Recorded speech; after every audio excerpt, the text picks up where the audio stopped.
My name is Nathan Pautan. I'm a researcher at Bellingcat, and I'm going to present on a presentation or a report that I wrote earlier this summer on Saud al-Qahtani. I'll refer to him as SQ, so you don't have to listen to my horrible Arabic pronunciation. So here's an outline of what I'm going to talk about. A bit about SQ, his background, why it's important, the origins of the report, which is linked to confirming some leaked contact information that purportedly belonged to him. Using that information, I'm going to try to footprint him, see how much information I can find about him online. I'm going to focus on his activity on hack forums and some web infrastructure that he set up. And then I'll go into some updates since my report was published. So SQ is best known in the West for being the mastermind and overseer of the Khashoggi murder operation. Khashoggi, of course, being Jamal Khashoggi, the Washington Post columnist, US resident, who was murdered and dismembered in the Saudi consulate in Istanbul. SQ is, or was, it's a little bit of foreshadowing, the top advisor to Mohammed bin Salman, the crown prince, de facto ruler of Saudi Arabia. He was his enforcer and chief propagandist. He operated out of an office in the royal court, which didn't have any oversight by other ministries, according to David Ignatius. And he had a pretty broad portfolio. So on social media, he harassed and intimidated critics of the regime, as well as dissidents. He sought to control the narrative on Twitter, particularly Arabic-speaking Twitter. And he did that using trolls and bots. Bots were called flies by critics, earning him the nickname Lord of the Flies. And one of his more infamous tweets, he asked his fellow Saudi citizens to out one another using this hashtag. This was during the early days of the Saudi-Qatar diplomatic crisis, and he said, if anyone isn't falling in line, tweet their names with this hashtag and they will be, quote, followed. He also engaged in surveilling dissidents and critics, both within Saudi Arabia and internationally. In 2012 and 2015, he reached out to Hacking Team, an Italian spyware firm, to procure their tools. And I'll talk more about that. And he also is linked to the Saudi government's efforts to buy Pegasus spyware from NSO Group. He reportedly oversaw the kidnapping, detention, and torture of numerous individuals. He oversaw the kidnapping and interrogation of the Lebanese Prime Minister Saad al-Hariri, as well as female human rights activists in Saudi Arabia, most prominently Lujain al-Hathloul, who you can see her lovely description of that down below. And he was reportedly a key figure in MBS's anti-corruption purge, which helped him consolidate power in Saudi Arabia. So in 2015, in July, a hacker going by the name Phineas Fisher, who you can see represented as a puppet in this interview with Motherboard, he hacked Hacking Team, which I think was alluded to earlier. He dumped everything, source code. He obviously hacked their Twitter as well. And included in the dump were emails. Flash forward to October 2018, when Khashoggi was murdered. A security researcher reached out to Motherboard, alerted them to the fact that someone purporting to be SQ, his correspondence was in those dumped emails. One of the emails that he used was a Gmail, which is also linked to an account on hack forums under the handle Nokia2mon2. Motherboard wasn't able to conclusively link that Gmail address to SQ, and so that's where I started my investigation. So here are the 4 pieces of contact information in the hacking team correspondence. A Gmail, saudq.com email address, a royal court email address, and a cell phone number. And basically what I did to confirm that they belonged to him was I used information leakage from the password recovery pages of Twitter and Google. So it's pretty easy. So everyone knows you go to the forgot password or reset my password page. I'll use Twitter as an example, where he had a verified Twitter account. So that's where I started. And he had actually, so you put in someone's handle and Twitter will return partially redacted contact information. SQ had enabled a security feature that required you to know ahead of time which contact information was connected to his account. So I threw in the details from the hacking team dump, and sure enough, Saud at saudq.com was connected to it, as well as the cell phone. And then I did the same thing for the Gmail account.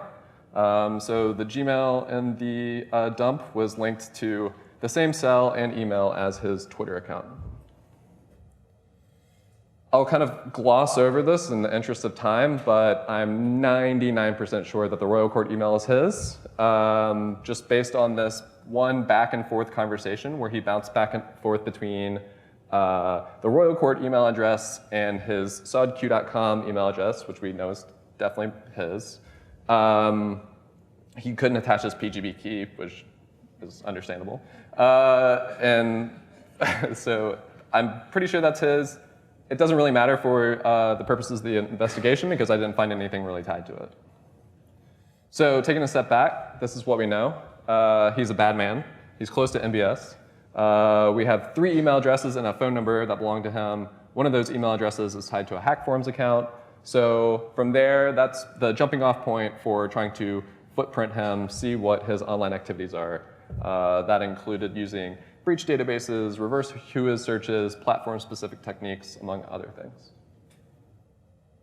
So hack forums, that is, believe it or not, a hacking forum that it's popular with sort of low-level hackers. You might call them script kiddies.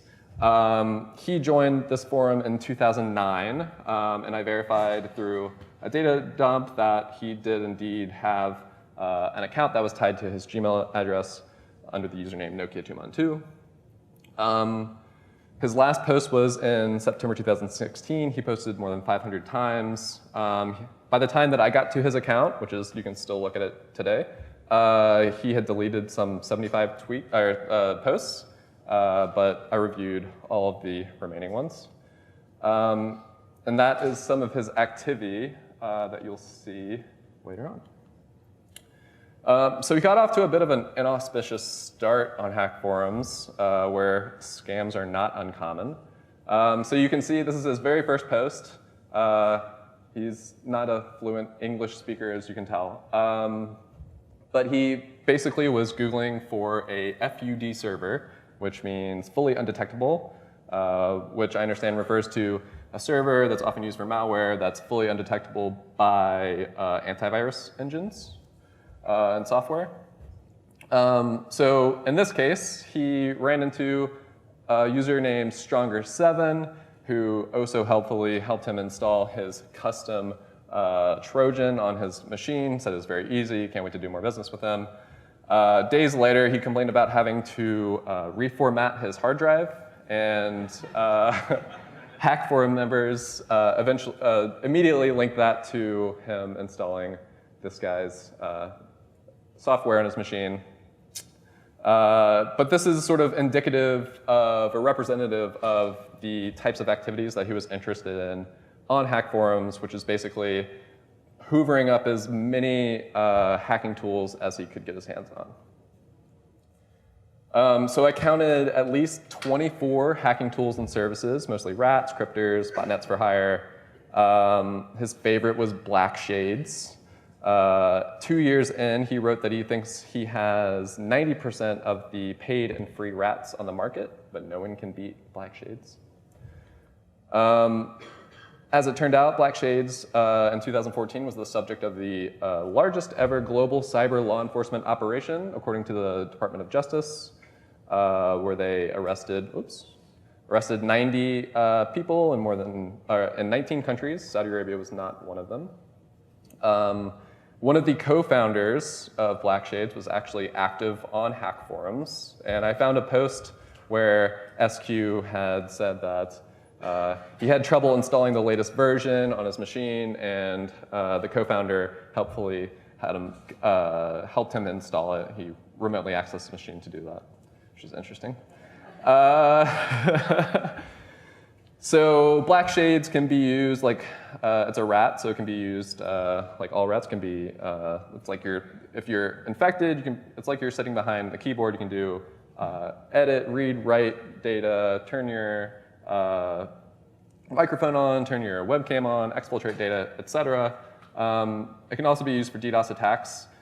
Here is an example of a post where he definitely demonstrates his interest in surveillance. He said he had access to 10 Windows PCs and wanted a program to install and record all the voices in the room, upload it to one of his servers. He tried this a couple of times, but apparently he wanted a, quote, more professional solution. That's why he came to hack forums. And he offered $100 for someone to give him the best solution, which he eventually got from a user named Glassy, who he partnered with for other hijinks, according to his later posts. In 2009, he tried to hire someone to manage his botnet and DDoS for him for $500 a month, which hack forum members said that was way too much for what he was asking. This was a recurrent theme. He was willing to pay way over the market value for lots of tools and services. So the first guy stopped working, then he offered $700 a month. Cut to 2010, he's got a start from zero. He tried to hire someone again to manage his botnet and DDoS for him. He gave a lot more detail of what he was looking for. So a server that was fully undetectable, 5,000 bots to start from the USA, Canada, UK, Saudi Arabia, Kuwait, Dubai. He wanted an administrator that was always online, that would make sure that server was up 99% of the time, spread the bots, upgrade it, and then he would, quote, just enter to DDoS. He once again offered $500 per month. True to his reputation, he was targeting social media on hack forums, generally to promote his content and delete others. So on YouTube, he bought 525 accounts, as well as 6,000 likes. He paid to have more than 20 videos deleted. On Twitter, he wrote that he wanted to buy tools that could ban or freeze an account. Hack forum members sort of presciently said that you can only do that really if you have access to internal Twitter data. In October 2018, the same month that Khashoggi was murdered, the New York Times reported that Twitter had a Saudi mole who had since left the US and gone back to Saudi Arabia to work for the Saudi government. They also reported that SQ used troll farms of hundreds of young men in and around Riyadh. And then just this month, the DOJ released an indictment of 3 individuals, including the New York Times reported mole, as well as another Twitter employee who was arrested, I think, in Seattle. And they spied on users' accounts, both specific dissidents that the Saudi leadership was interested in, as well as en masse. So I think one of them looked at 6,000 some accounts. For Facebook, he wrote, "I have many Facebook accounts." He didn't talk too much about Facebook, but in this instance, he wanted a script that would basically allow him to bulk like and comment on posts. In demonstrating his petty side, he was apparently very fond of the game War Commander on Facebook, and he offered $500 for someone who could help him kick off players from that game. It's insane. This is, before I get to the infrastructure section, this is everyone's favorite. Keep in mind, you can't drink in Saudi Arabia, at least not officially. So on 3 separate occasions, he posted by his own admission while he was drunk. Yeah, it's a prohibition that's often flouted by the royal family and apparently some members of the royal court. So SQ's OPSEC was pretty abysmal. I found more than 22 domains, I reported on 22, that he registered since 2009. All but 3 contain personally identifiable information. In some cases, his full name, more often his Gmail address and his cell phone number. That was, remember, linked back to his verified Twitter account and the hacking team emails. And so in this section, I'm going to touch on a few domains. You're going to see plenty of links back to his hack forums activity. So marquezroyal.net was one of his favorites. So Marquez is the Arabic word for center, and at the time he registered this domain, he was the Director General of the Center of Media Monitoring in the Royal Court. He actually used Whois privacy services in the beginning, but they expired, exposing his information. He incredibly used his handle, his hack forums handle, as a subdomain to host black shades. And that's according to an FBI bulletin to industry that was part of the takedown that I had mentioned before.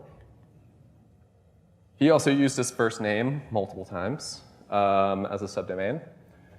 Specifically, Saud 4, Saud 5, and Saud 6 were picked up by 55 antivirus engines in VirusTotal as communicating with a Windows executable. And up in the right-hand corner is just one of many, many mentions of Optima bot.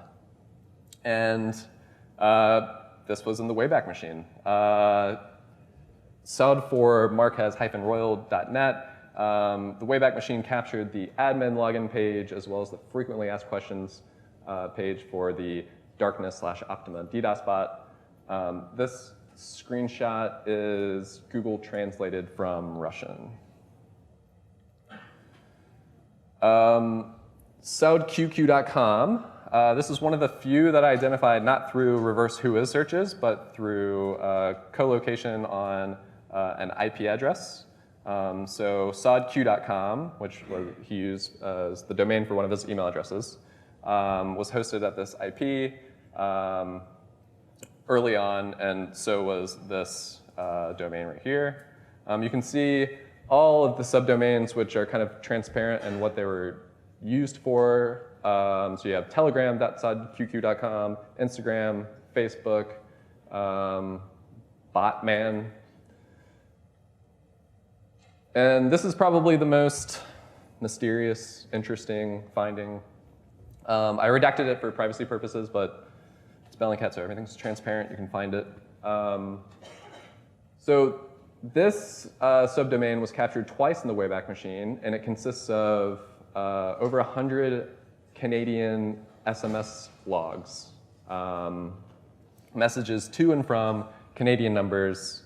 The contents of the messages, you can see here, some were spam, some were your Uber has arrived, others were security notifications saying that like someone's trying to log into your account. How and why this was hosted there, I have no idea. I've asked some of you in this room who similarly don't know, so definitely come talk to me if you have a guess. And I think, in the interest of time, I'm not going to talk about that chart by Mark Owen Jones, a great bot researcher. But another subdomain is tam.saudqq.com.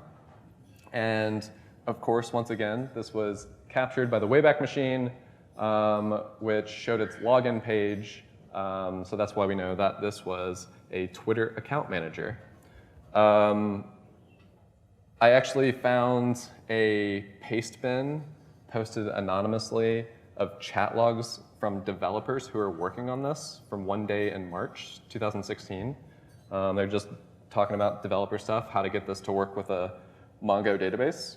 I don't know who posted that or why, but it kind of confirms that the Twitter account manager was for managing Twitter accounts.